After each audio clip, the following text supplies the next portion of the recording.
Cooper Talk. Welcome to Cooper Talk. I'm your host, Steve Cooper, and remember, I'm only as hip as my guest. And I gotta tell you something, people. My guest today, like myself, has a nickname that is derived from her last name. Like, everybody calls me Coop. Well, when I was little, for a few years, I put my Little League hat, I put my last name and first initial too close, so they called me Scooper, which I hated. But then years later, I grew up, and they called me Coop. And my guest, it's funny, her nickname is Duff, and her name's Karen Duffy. But I went to high school with a friend named Tim Duffy, and we always called him Duffy. We always just say that. But she's Duff, and it's Karen Duffy. How you doing, Karen? Oh, it's so great to see you, Coop. Yeah. My brother of the Garden State. Exactly. Very nice to see you. Now, did you give yourself the name? When did Duff occur? Because it's something that, you know, we're around the same age, and when I grew up, you know, girls really didn't have nicknames. You didn't call someone like, hey, you know. When did you get the label Duff?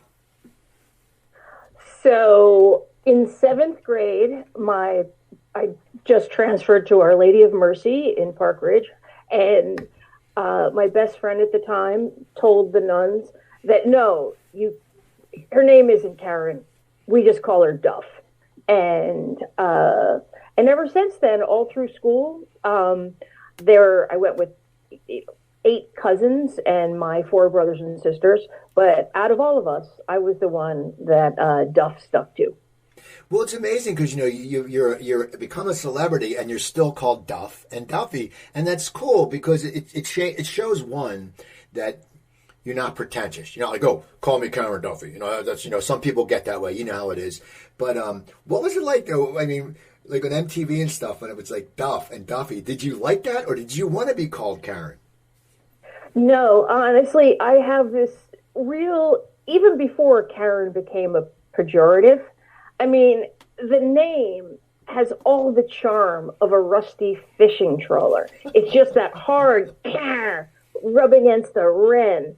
And I was like, to my mom, I was like, everybody else got named after a saint or an ancestor. We've got colorful names in my family. Aunt Good, Uncle Cookie, Uncle Sherry, Chicky. Like, we have very colorful names. And I was like, and I get stuck with Karen. So no, in my family, my siblings call me Cannonball, but nobody calls me Karen.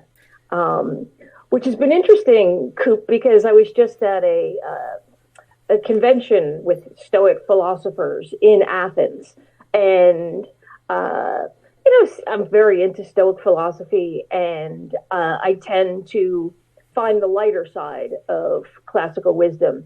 And my fellow philosophy buffs, this human library of Stoic thought, had a really hard time calling me Duff. It was really hard for them. And I was like, get the stick out of your keister. I mean, it is my name. It might be a dog's name. It might have negative connotations in England, but I'm comfortable with it. I'm much more a Duff than a Karen. See, that's good. Actually, it's funny because Cooper all of a sudden became like a dog's name. Like, I had friends on Facebook, they're posting, our dog named Cooper, and I'm like, oh, great. But now tell me about this. I know, could you tell me about the convention in Greece? Were you a speaker there, or did you just go to Yes. listen? Tell me about that. So, you know, when I got my gig on MTV, and I realized, like, every day we have an opportunity to become less stupid. So I picked up Meditations by Marcus Aurelius when I was in my 20s, and it reverberated through me like a cherry bomb in a silverware drawer. I'm like, all right, I get this. So I really got into reading the Stoics, and I've written 3 books that really touch on Stoics philosophy. And what it rings a bell in me is Epictetus, who's my main man. The whole thesis of this philosophy is, if you make beautiful choices, you will make a beautiful life. And the other great notion is the dichotomy of control, which says we can't control what happens. We can only control how we respond. And I just became immersed and just started taking classes and really going to conferences. Coming up, we have Stoicon on October 29th, which is free online, for which is an amazing conference, stoicon.com, modern stoicism. But I'm really into it. I really am. I feel like my life, which is a great life, has been deeply enhanced by reading the classical wisdom of the Stoics. I want to talk about your life and a lot of stuff you've gone through, but before, there's a few other things I want to talk to. One, I want to talk about your book, Wise Up, and that's your third book, right? Yes. Now tell me about that. Fourth book. So Wise Up is written in the epistolary form, written in letters, and I wanted the reader to feel so kind of embraced by love. I essentially wanted to mug the reader with love. And this book is about not just living your life, but loving the living of life. So my son stands in from the reader, and each chapter is meant to be read whole, kind of just swallowed like a clam. And it's really about the joy of living and how Stoic philosophy, having a philosophy for your life, is critical if you want to live an incandescent life of purpose and honor. And it's funny. So I was with this, again, the greatest human library of modern Stoics. And they're like, how come you find all the funny stuff in Stoicism? And this is because, dude, that's what I'm looking for. And you will find what you look for. Well, now, if someone wasn't to read about philosophy, if someone was just an amateur or just, a basic, they didn't know anything about it, what would you suggest someone would do to build their own philosophy if it was just something that they didn't want to put the scholarly time into it? Because sometimes we don't want to do that. Sometimes people just want a quick fix, and then there's nothing wrong with that. But what would you suggest someone would do? Let's say I said, I need to get a better philosophy in my life. How would I go about that? Well, everybody has a philosophy of life. I mean, the way you treat people, the way you treat yourself, the way you set intentions. But I would say the book that blew the back of my head off is it's called The Art of Living. And it's a translation of Epictetus written by Sharon LaBelle.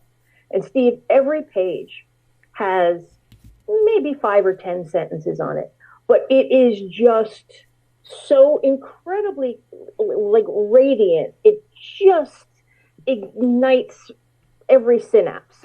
And I like the fact that she did this translation to make Stoic philosophy so accessible. And I would say that was really my gateway, was Marcus Aurelius' Meditations, which was a journal, and most people are familiar with Marcus Aurelius. But Epictetus was Marcus Aurelius' teacher. So, okay. You had the Speaking in Greece, you have your book, and you have the greatest beer run ever, which I saw is on Apple TV, which I have to watch this weekend because we have Apple TV. But for some reason, our cable box went out, so they switched our cable box, and the Apple TV in the living room doesn't work, but it works in the bedroom. It's very odd, but it's just like I can't figure it out. But tell me about the greatest beer run ever, because you got involved in it, and it's with the Farrellys, and you did Dumb and Dumber with them. But how did this all lead up? I mean, tell me about the movie, because it's funny. My wife and me have completely different viewing habits. Like, she'll say she's going to watch something, and she doesn't, like Dahmer. And I'm like, you have like 20 network TV shows, you have the DVR. And so I watched that, and then she's like, you're watching it. But she saw it, and she was like, oh my God, the trailer, I have to see that. Tell me about the movie and how you're involved with it, because it's a fascinating story, and it's a true story. It's a true story, Coop. And I have a son, and I have a disability, so I would hire a male nanny, to just shoot pucks on him and rough him up. So my son's babysitter was a film student at NYU. And his first film, his name is Andrew Moscato, he's a genius. His first film when he was a junior, called The Zen of Bobby V, about Bobby Valentine, the coach of the Mets, won the Tribeca Film Festival. And I was like, dude, maybe we just start a little company. So we started doing small documentaries. And one night, Andrew and I were out, and I introduced him to a buddy of mine. And I said, "Oh, this is Joanna. She's a journalist." And Andrew Moscato asked the greatest question. He said, "As a journalist, what is the best story that you've never reported on?" And she told us this story about how in 1968, Chickie Donahue, who was a sand hog building subway tunnels from Inwood in Upper Manhattan, 5 of his closest friends in his neighborhood of Inwood. Inwood, that zip code had more people drafted to the Vietnam War than any other zip code because it was low income immigrants, Dominican, Irish. So Chickie was a merchant seaman. He had his papers. And he just said, "I'm going to go see our boys from the neighborhood and bring them some Pabst Blue Ribbon to let them know that we're thinking of them." And this was, with in concert with the turmoil of 1968. So Chickie gets on a munition ship, works around the clock, gets to Saigon, and I would say within the first hour meets his first buddy, Tommy Collins. So they crack open beers. He spends the night. They figure out how he's going to travel the country. He has 48 hours. Well, he gets stuck. He actually finds all 4 of his best friends. But he gets stuck in Saigon. His ship left, and it's during the Tet Offensive. So it's a real guy did this, Chickie Donahue. And Andrew and I made a short documentary, again, called The Greatest Beer Run Ever, which is on YouTube. And I sent it to Peter Farrelly, and this was right after he did Green Book. And he said, "All right, I've got 2 questions. Number 1, is it true?" And I was like, "Yes, I know all the men. I've been working on this for a long time." And then he said, "Number 2, do they all go to the same dentist? Because like one's got a tooth over here, one's got a tooth over here." So Coop, it has been incredible. It premiered at the Toronto Film Festival. And as we speak, Andrew is on his way to Rome because the greatest beer run ever is going to screen in the Vatican for the Swiss Guards.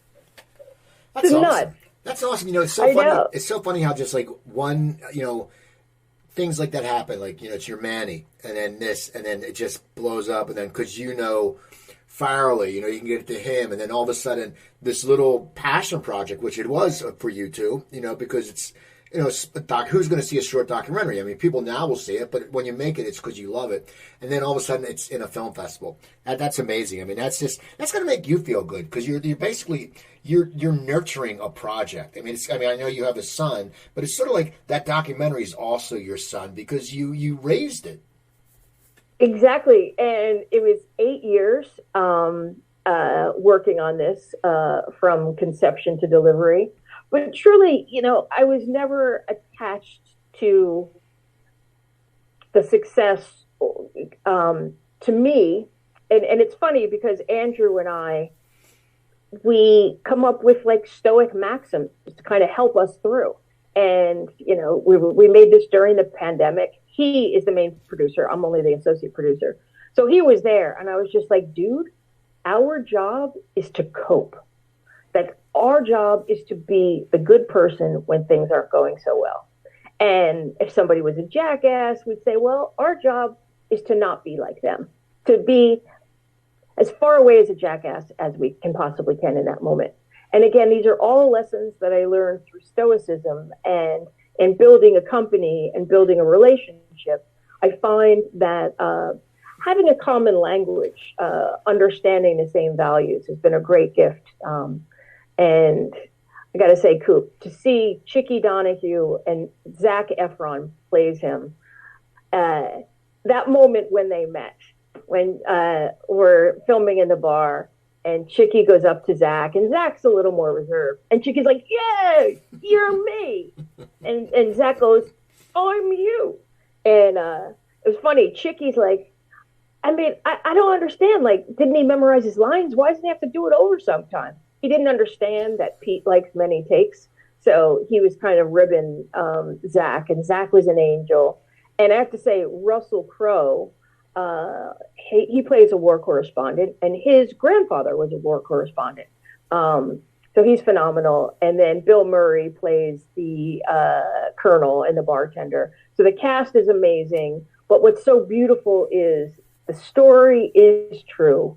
And we were able to honor these men who served our country in a way that we never thought possible. And every time we get together, we're all choked up.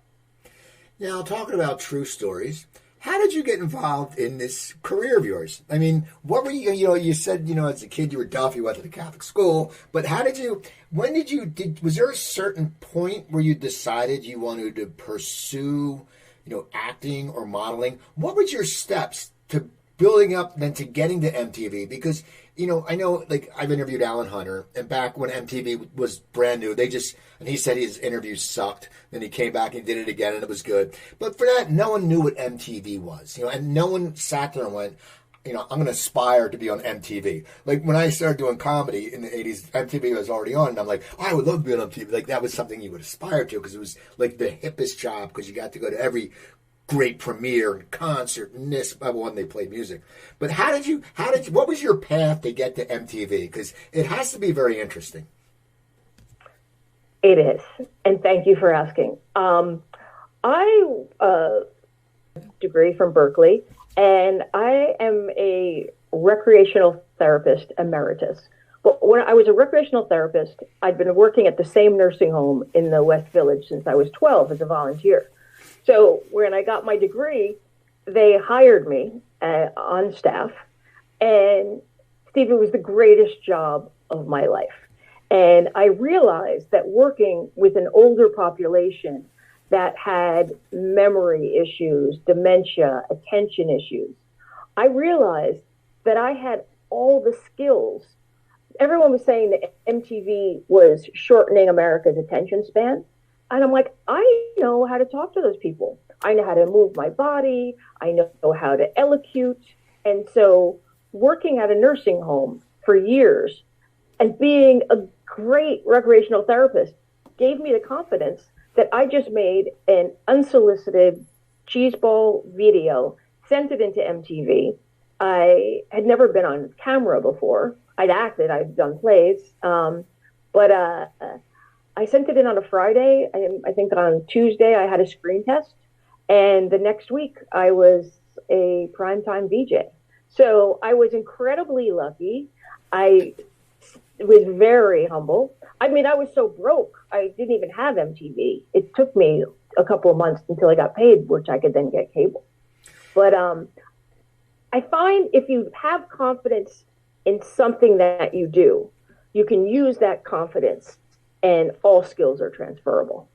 Well, how do you prepare for that, though? You sit there, as you said, you've never been in front of a screen. And I've been in background, and I've been in different things. I've been featured in different stuff. And I was just talking to someone about this. Like, the first time you're on camera, I remember I didn't know what to say. I was like, and then you get used to it. It's like, the first time I did comedy, I was not nervous, but I was.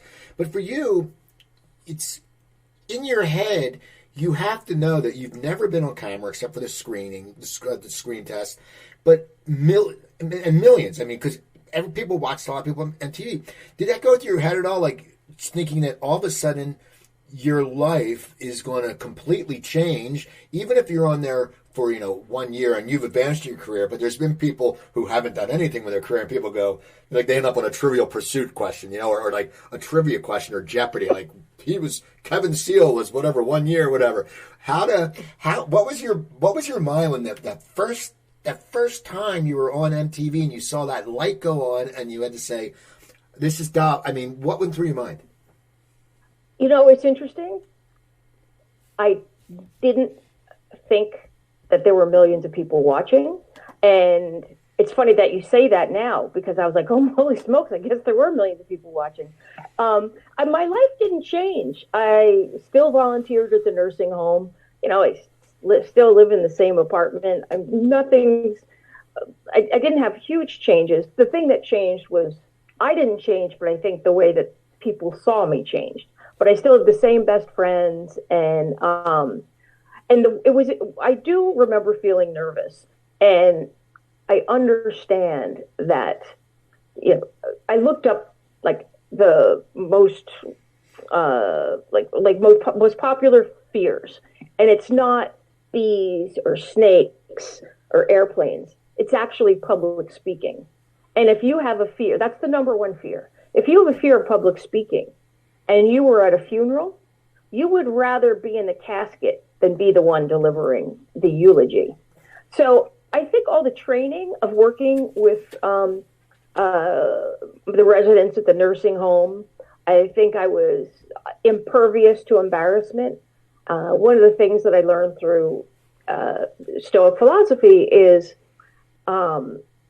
when I'm a jackass, I apologize. But and truly, the only time I think I should feel embarrassment is when I've been unkind, and then I try and make it right.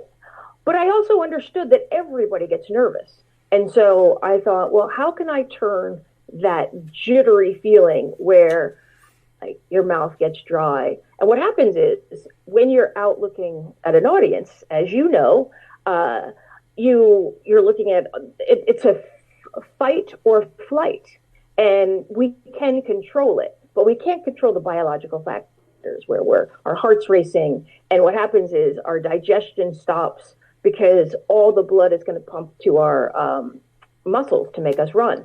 So that's why we get a dry mouth.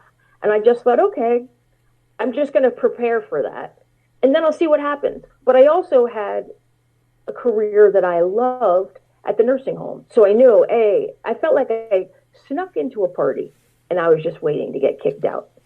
And I got to hang out at the party for a while. Now, what was it like? Do you remember the first time you got recognized? And that must be an odd feeling because, and you talk to so many people, they strive to be, they want to be famous, but then when they become famous, they go, holy crap, my anonymity's gone. I can't go, because that's why I love interviewing character actors, because people recognize them, they'll get a good table, but they don't get swamped, and they'll say, like Joey Pants said when he works, would work with Will Smith. Forget it, like everyone knows Will Smith, but everyone knows Joey Pants, but not at the Will Smith level. But do you remember the first time you got recognized? I do, and I was kind of stunned that people were taking my picture and that they knew my name.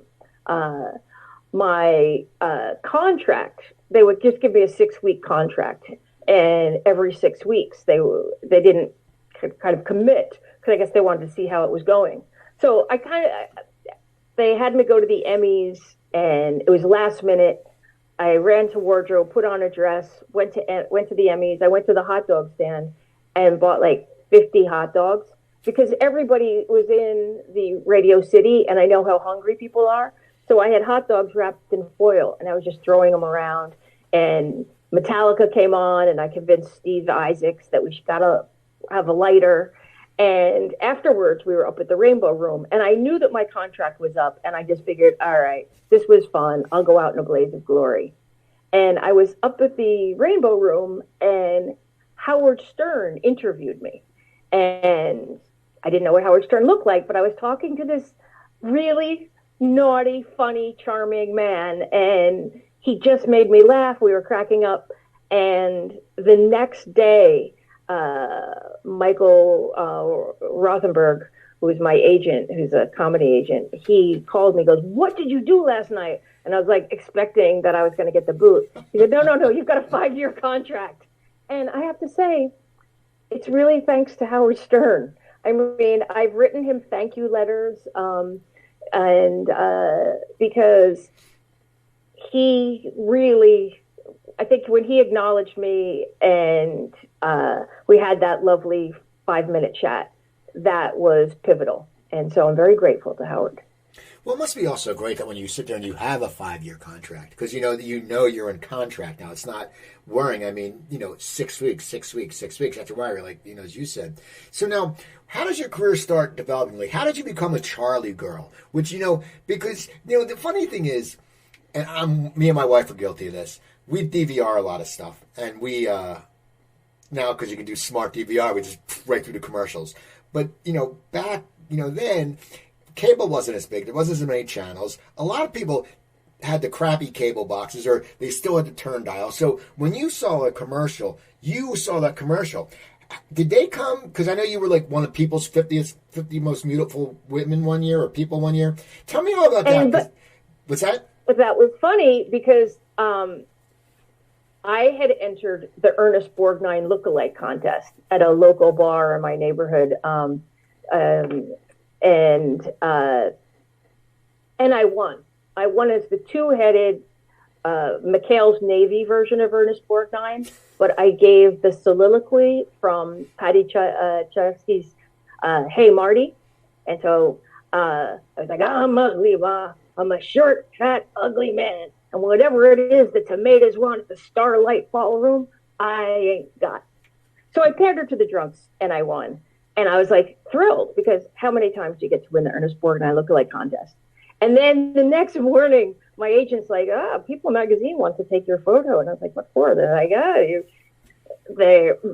she was like, my agent is still my agent. She was just here for dinner the other night. She is like, yeah, I don't know. I guess it must be like, they must be really running low on people because you're in that list. And so that was funny. But, I was more proud of, I really wanted, I remember writing Ernest Borgnine a letter and saying, Mr. Borgnine, I have the honor. I just won. I am your lookalike.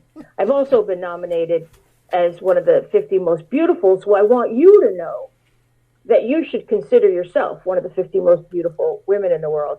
So I had pitched to people, let's do it with Ernest, Mr. Borgnine, but that didn't happen. But I did write a play about Ernest Borgnine. Well, tell me about that, because I love the McHale's Navy, and I love Wally Binghamton because he was so annoying. And you look back at it, and I even I was one of those kids, and I still remember useless shit. I can name all the characters and the actors who played him on Barney Miller, but I can't remember this. But I remember it was Joe Flynn, Carl Ballantine, with McHale's Navy, Tim Conway. And Borgnine was just an amazing actor. I don't think he won the Oscar for Marty, and everyone says he should have. No, I think he did. No, the picture didn't win. He won the best. They said he should win. Yeah. So wait, so what was your play about? Because I've met a lot of people. I've never met anybody who wrote a play about Ernest Borgnine. Well, it's called The Importance of Being Ernest Borgnine, and a play on the Oscar Wilde. And my buddy Chris Farley I was going to play Ernest Borgnine, and Chris was going to play Ethel Merman. And so it was about the 8-day marriage between Ernest Borgnine and Ethel Merman.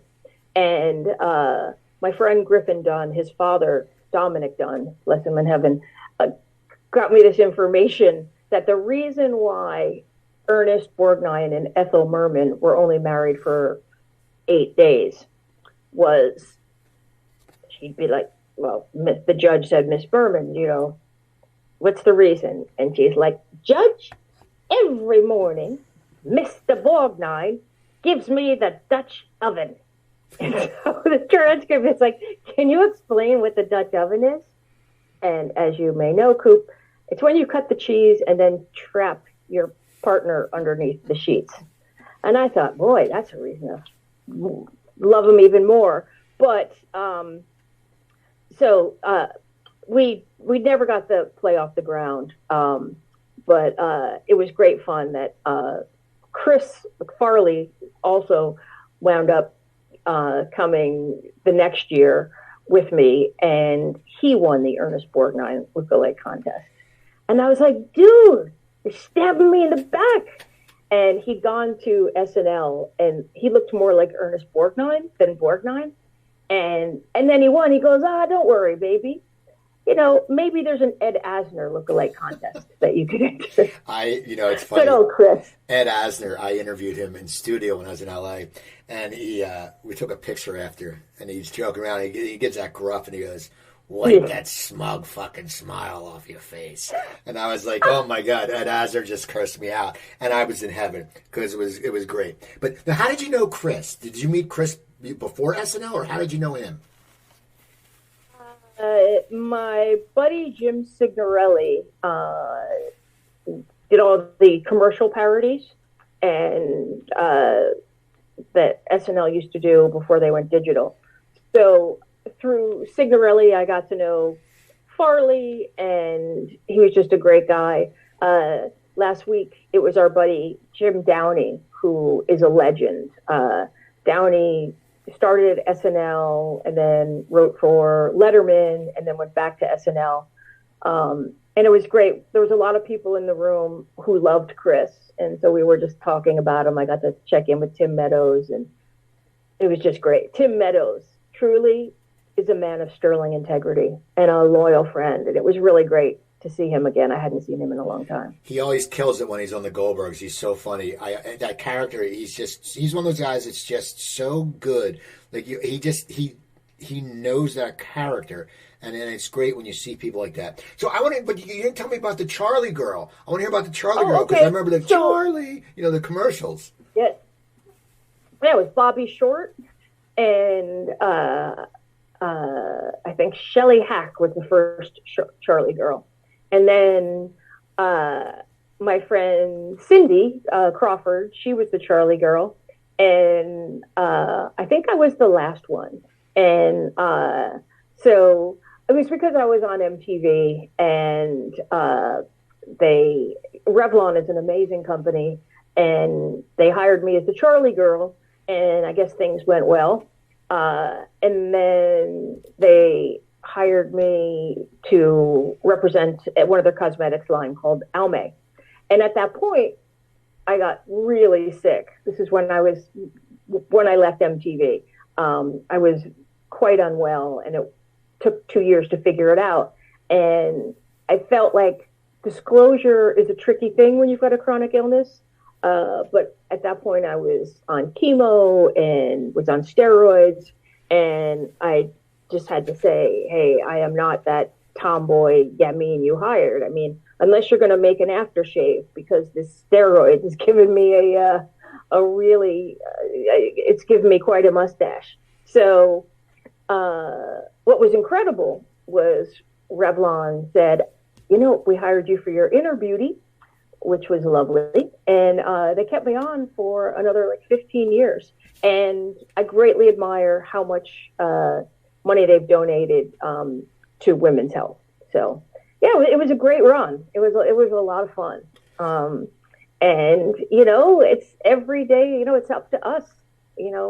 We are the decisions that we make. They say our soul is dyed the color of our thoughts. So I feel like I lead with gratitude, and then I am determined, brother. I don't let things go until, when we were doing a beer run, I just kept saying to Andrew, brother, there's no plan B. There's just plan A, over and over until we get this movie out and honor these guys. And how lucky that it worked out so well. And it was it's one of Apple's top releases, which is great. And the thing is, with Apple, it's not about selling seats the first weekend. So it's a brand new model. So I'm very grateful for that. Now, I want to talk to you about, your disease. And I talked to different actors who, Evan Handler had a successful young Broadway career, then he had cancer. Scott Valentine, who was on Family Ties, he had this thing, and then he got hit by a car and broke every bone in his body. I went through congestive heart failure 11 years ago, and I was better. I jumped back when I moved back here. I was diagnosed with a irregular heartbeat, so I was in the hospital for 9 days, and I know yours is. It's not curable. For me, I knew I was close. I'm lucky I didn't go into cardiac arrest, but I knew if I was just smart and I just listened to the doctors and I wasn't that asshole in the hospital was bitching. We just sat there. I was like the perfect patient. My wife would come down and we'd watch Jeopardy and she'd drive home.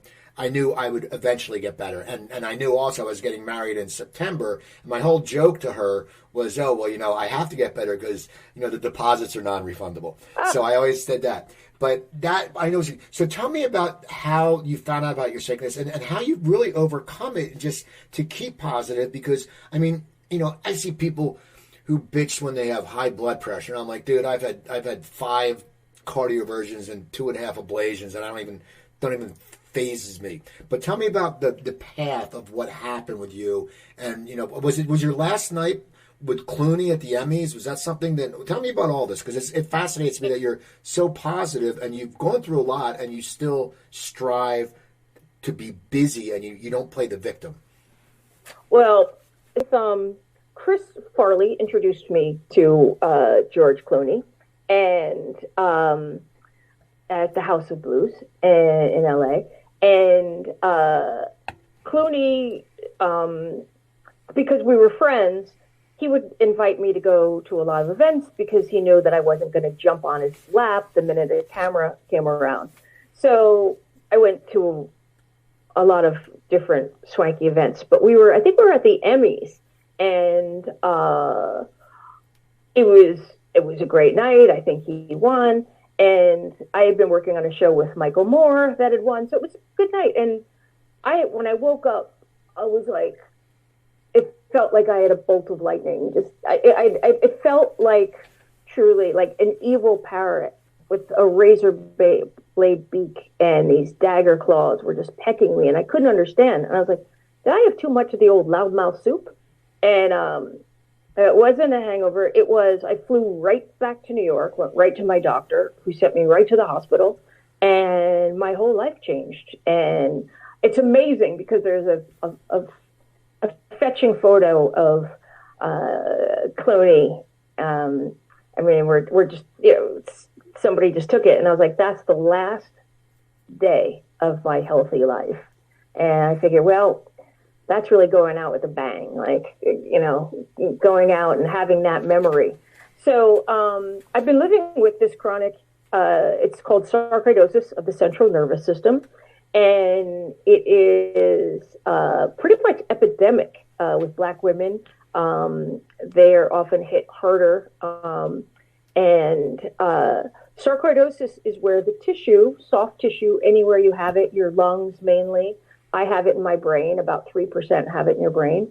So that your tissue becomes granular, like sugar, rather than these soft, permeable cells.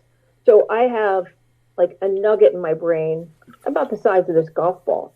But what happens is your skull is a contained environment. So as this lesion was growing, it was crushing all the nerves, which caused all this chronic pain.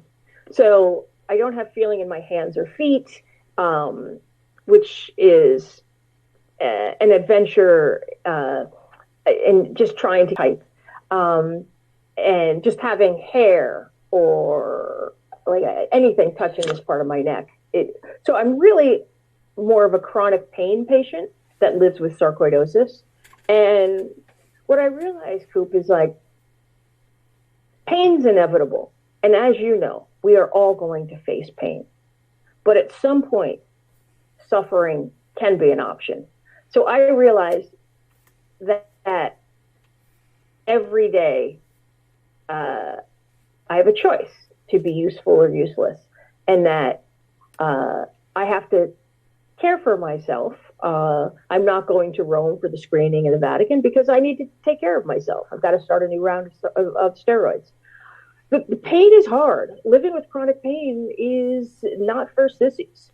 The word pain comes from the Latin "pona," meaning punishment or penalty. So living with chronic pain is like serving a life sentence for a crime you didn't commit. So the way I manage it is I stay distracted. And the way I stay distracted is keeping busy. And I can associate produce from my home. I can write books with my comedy partner, Francis Gasparini. We work together. And, it's up to us, to squeeze as much as we can out of life. But how do you keep so positive? I mean, and I know it's you've probably been asked this a lot, but you, as you said, the last picture before pain was you and Clooney. Well, your life changed, but you've kept busy, but how did you keep a positive attitude? Because was there any time that you wallowed in your pity? I mean, there's got to be something. And Absolutely. what pulled you out of that? Because, you know, it's not like, and it's not like you're sitting there and you're a guy who loves washing dishes and then he breaks a finger and he can't wash dishes. You know, you're a celebrity. You know, you've had a good life and you still do. But it's something that I mean, how did you pull yourself out of being wallowing? Because I think wallowing is, we all do it. We've all done it. And if people say they have it, they're full of shit. But what was your passage of pulling yourself out and just saying, okay, you know what? Was it your upbringing or what was it? It's an interesting question, because this diagnosis is so rare that it took such a long time to figure it out. So I was really just treated for pain and inflammation. And I realized that my life, my profession, my fertility, my income, everything was going to change because I worked with my body. I was an actor, a model, and I was on a lot of steroids. And I will tell you, being on chemo and steroids is not a beauty treatment. But I really tried to stay as steady as I could. I didn't want to fall into a hole of depression that I couldn't get out of. So I went to a shrink who studies the psychology of illness in women. And it took me about a year to get myself there because I was so busy just trying to stay alive. And what I realized is having a sense of purpose. And that's what keeps me going. I do have a backbone of faith. But I would say the wisdom of the classical wisdom of Stoicism, Stoic philosophy, almost built a scaffolding around me. And Stoic philosophy helps me think when I don't know what to think. I've memorized the maxims, and I understand that all of us, Plato said, be kind, for everyone is fighting a hard battle. So I understand. I remember when I was first diagnosed, and I was in a taxi and coming back from the hospital back to the West Village and just looking at all these people, and I'm like, boy, they don't know how lucky they have it. And then I realized I'm lucky too. I'm in the backseat of a cab and I'm still breathing. So the thing is, it's interesting, Coop, because when we use words about illness, we use a lot of warlike metaphors. Like, you're going to fight this, and we're going to battle it, and we're going to blast it. And I was like, whoa. I'm a lover, not a fighter. And if I hated this pain that is my constant companion, I would hate a lot of my life. And this is the only one I get. So I think I had to overcome the shame. It's very embarrassing to have a chronic illness. And that was hard. I was ashamed of extracting the resources of worry from my friends and loved ones. I was ashamed that my life didn't turn out the way I thought it was. But then I kind of understood that while it's chronic, for as long as I'm alive, I am going to live. And I think I may have even, Marcus Aurelius says, the obstacle is the way. What impedes us inspires us. So the fact that every day I have to climb over this mountain of pain in order to get anything done, I often overshoot. There's a famous story about an orator named Demosthenes in ancient Athens. He was a well-known orator. But when he was a lad, he had a terrible lisp, and his parents died, and his guardians stole his fortune. So Demosthenes shaved half of his head, went into a cave, filled his pie hole with pebbles, and practiced elocution. And by the time he spat out that last pebble, he was able to go in front of the court, in front of the Roman Senate, and argue his inheritance back. So the idea is almost when you have an obstacle, it can either impede you or inspire you. And I'm trying to choose inspiration. Doesn't work every day. Now, is that why you started writing the books? Just because, to inspire other people and to just give your insight? I mean, is that what, when you started, you said, okay, if I can help one person, that's good. Is that why you started writing? That's exactly. I was writing when I was at MTV. I was writing for different magazines. I had a few columns, and I had written a book of essays. And when I went to sell it to my literary agent, who's amazing, David Vigliano, he handles a lot of comedians. And Vig said, this should be your second book, but your first book should be about what it's like to live, what it's like to kind of have what every girl dreams of, and then to have it all taken away. And I didn't turn it into that, but I wrote Model Patient, which is a New York Times bestseller. And I love the challenge of writing. I often do negative stimulus. So I'll turn on Fox News or something in the background. I'll say, okay, I can't turn that off until I've written something that makes me laugh or smile. Having a collaboration, Francis Gasparini we met as writers on Michael Moore's TV Nation. So we work together, and it's great. Every day from 1 to 3, we're writing. And our new book, Wise Up, is landed at Amazon bestseller #1 in philosophy and humor, which was quite a feat. The fact that people are getting it. The only thing is, I hate my mug on the cover. So hopefully, you know what? I feel like men wouldn't buy it. And the thing is, this is about like it's funny and it's naughty and it's cheeky and it's a great quick read, and I'm really proud of it. I just wish it had I don't know. So when I was in Ireland at a book fair, and all I did was just draw mustaches on all the books, and I bought googly eyes. And then when people would come up, it was amazing. We sold out every book on the island of the country of Ireland. And I was like, do you want me to sign it? They're like, no, just knock out your teeth and draw more mustaches. So that worked out well. It made me happy. Now, I have to ask, I was watching some of the clips, and I love the movie. How did Dumb and Dumber come about? And I know you were with Mike Starr, and it's funny. I know Mike Starr from a girl I dated a long time ago in L.A.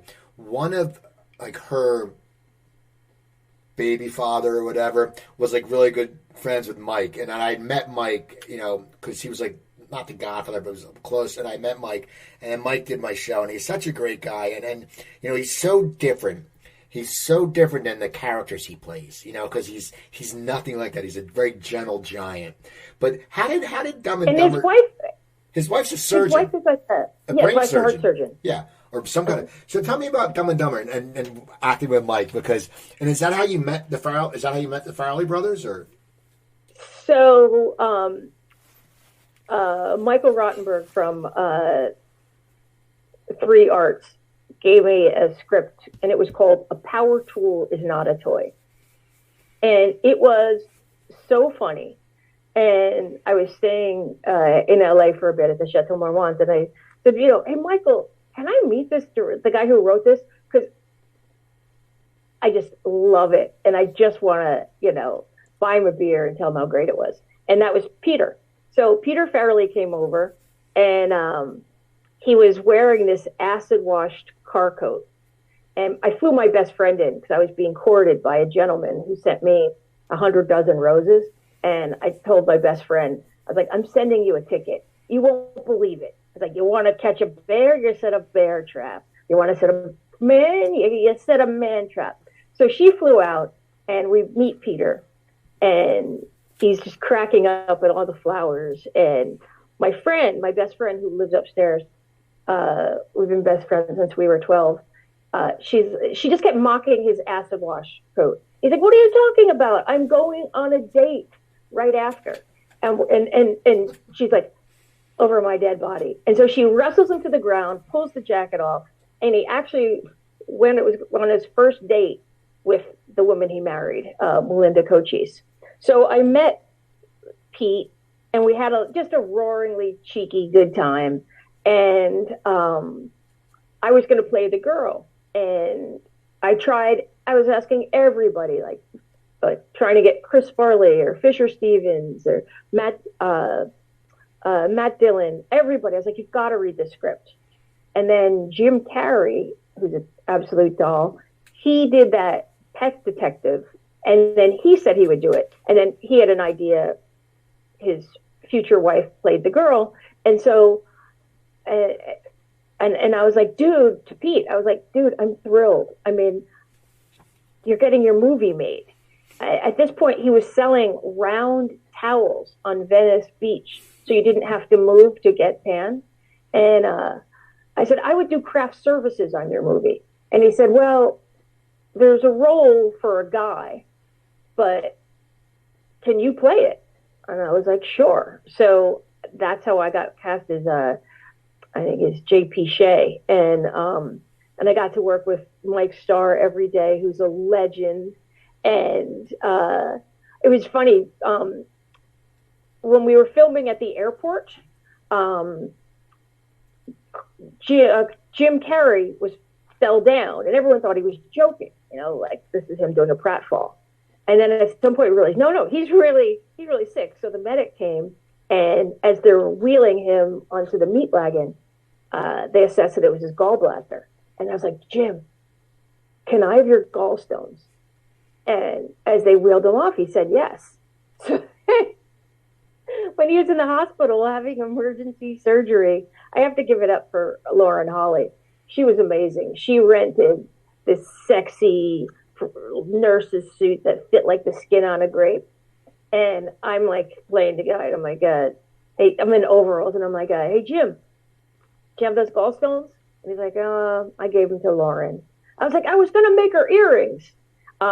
But they were beautiful. I have to say, as a human oyster, Jim Carrey makes beautiful gallstones. They look like malachite, green and black.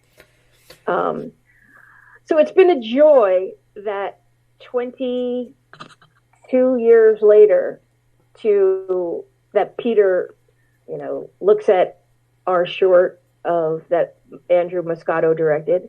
And the amazing thing, I'm the woman who wrote it, Joanna Malloy, with Chicky Donahue. I'm godmother to her child. So it's just a great family sense. And Pete's an amazing director, and I'm just so proud of his success. He uses the same crew, the same, first assistant director was the same guy on Dumb and Dumber, his first movie. And it's beautiful the way that he really is such a benevolent, lovely guy. Now, you've met so many wonderful people in your career, and you've gotten to be friends with a Clooney and Fisher Stevens, who's such a great actor, and, the late Chris Farley was brilliant. But did you ever meet anyone that just blew your socks off? Like you went, "Oh my God, I just met this person." Because, when you get used to meeting celebrities, it becomes normal, and you're a celebrity also. But there's anyone ever that meet that you were just in awe of? I've always, MTV is the bottom rung of the ladder of entertainment, and I'm happy in the bottom rung, and I'm very happy that I have this career where now I'm behind the scenes. I would say the last Friday of the Obama administration, the Obamas had a party, and they invited, I think, 300 people. 200 people were friends of the Obamas. The other 100 were friends of Malia and Sasha. And going to that party at the White House was unbelievable. Seeing Chance the Rapper, seeing Charles Barkley. I was that blew me away. Like, Eddie Vedder meeting President Obama and our First Lady Michelle Obama was something that was incredible. So that really blew me away. The other is Herb Alpert. I'm a huge Herb Alpert fan, and that's probably the musician that I have seen the most. And getting to go see him at the Carlisle, I mean, I'm there so much that he and his beautiful wife Lanny Hall know me, and that's pretty amazing. Seeing somebody like Herb Alpert. So, what's the future for Duff? What do you see in your future? I mean, is there more books on the way? Is there more producing? I mean, what do you want to do? I mean, knowing that, you're behind the scenes now and you want to make a difference and you want to inspire, which you do. What are you, I mean, and you speak, which is great. I mean, I'm sure, you do some keynote speaking, which is always wonderful when people can make a difference. I'm friends with the original Philly fanatic, Dave Raymond, and he speaks. And I have a business podcast. He was just on. I've interviewed Dave a few times, and when he speaks, it's the power of fun, and he really nails it down, and he's brilliant at it. What are your goals in the next few years? Thank you, Coop. A wise person told me to always have a 5-year plan. And I'm working on another book with Francis Gasparini about Stoic philosophy, because everyone has a life philosophy, and being connected to this community of Stoics has truly helped me in every way become more enlightened, more compassionate, more generous. It's given me the confidence. So I've got another book. I'm working on a documentary, and there may be another film. And it's nice because I get to work with a lot of what I do, Steve, probably what you do is like put people together. Like what I do is put Andrew Moscato and Peter Farrelly together, give them the script, put some petrol on it, light the match, and then so it's not a lot of heavy lifting. But I think having your purpose, and it's so easy because really having your purpose is having something to love, something to do, and something to look forward to. And so, okay, today I love my dog. Something to do is spend time with you, whose podcast I listen to all the time. You're always in my ears. And then something to look forward to is I'm going to talk with the Oprah book editor at 6:00. So it could be small or it could be big, but always remembering, I think this is so smart. Having your purpose is having something to love, something to do, something to look forward to. I feel like Stoicism helped me understand that. Well, there you go. That's perfect. Now, how can people get in touch with you? I know you're on Twitter. It's at yes. Duff, at Duff Lambros, DuffLambros. Mm-hmm. And I think I'm at Duffy NYC on Twitter, and I have a website. It is wiseupstoic.com, and we have all sorts of resources about Stoicism, about pain management, about sarcoidosis. We tried to cast a wide net, and I'm very proud of it. So there's a lot there. So definitely check out Wise Up Stoic. So people, go check out Karen. Follow her on Twitter. Go to Amazon and buy her books. All of them. Why not? It's winter's coming up. You're stuck inside. Go to my website, coopertalk.net. You can find over 930 episodes there. You can email me at cooper@coopertalk.net. At Twitter, I'm at coopertalk. Remember, I'm Steve Cooper. I'm only as hip as my guests. Don't forget, drink your water, eat your vegetables, take your vitamins, and I'll talk to you guys next time.